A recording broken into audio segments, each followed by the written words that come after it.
Hello and welcome everyone. I'm Jensen Yeung, a dermatologist practicing in Toronto, Canada for the past 18 years. I'm the medical director of the psoriasis clinic at Women's College Hospital and an assistant professor at the Department of Medicine in the University of Toronto. It is my pleasure today to discuss the Canadian Treat to Target initiative in the management of psoriasis with biologics in this video with you. The notion of Treat to Target derives from the management of chronic conditions such as hypertension and diabetes. In these conditions, where physicians are initiating a treatment, they are aiming to reach a certain treatment target. For example, a blood pressure or fasting blood glucose of a certain level. And if the target is not met, then the treatment needs to be modified with the goal of hitting the target. In the management of psoriasis, after a biologic is initiated, the patient needs to be assessed to determine whether they are achieving an adequate response.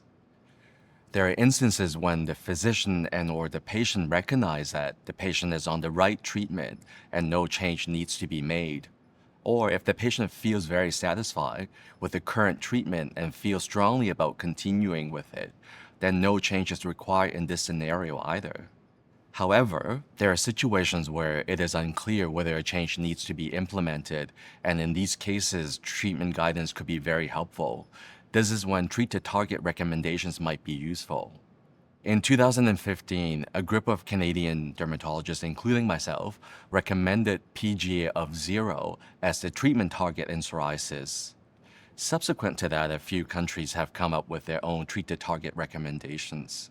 In 2021, I wanted to update the Canadian recommendations because I felt that our 2015 proposed target is unattainable by many patients despite the availability of very efficacious biologic agents. I agree that PGA of 0 is an aspirational treatment goal. Patients and physicians all want to achieve complete clearance. But it is just not possible to get to that state for some patients, regardless of how many times the treatment is changed. And whenever a change is made, clinical outcomes could be worse with that change, and patients have to understand that too. So in a way, it is kind of a gamble whenever we modify a treatment. Then the next question becomes, what is an acceptable treatment goal, such that the patient can remain on the current treatment without change? In 2021, I started working with 10 other Canadian dermatologists who are very experienced with managing psoriasis with biologics. After many meetings and revisions of the treatment criteria, we achieved 100% consensus of the new proposed criteria.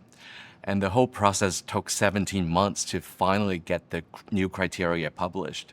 It was very important for the group to come up with practical criteria that reflect the current treatment landscape of psoriasis with biologics. And we also wanted to make our criteria a bit different and more comprehensive than the other proposed criteria.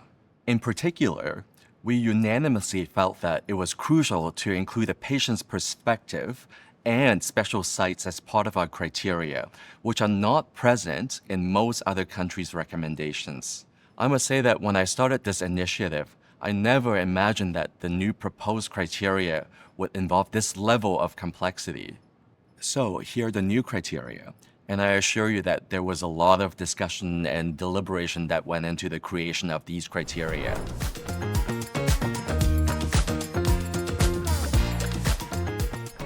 There are 2 major and 4 minor criteria.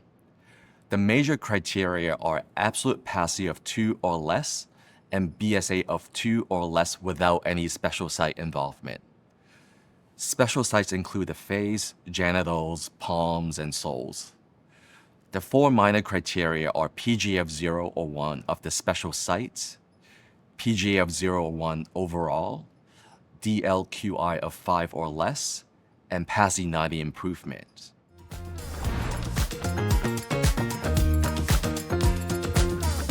The treatment target is considered to be met if both of the major criteria or one of the major criteria and 2 of the minor criteria are satisfied.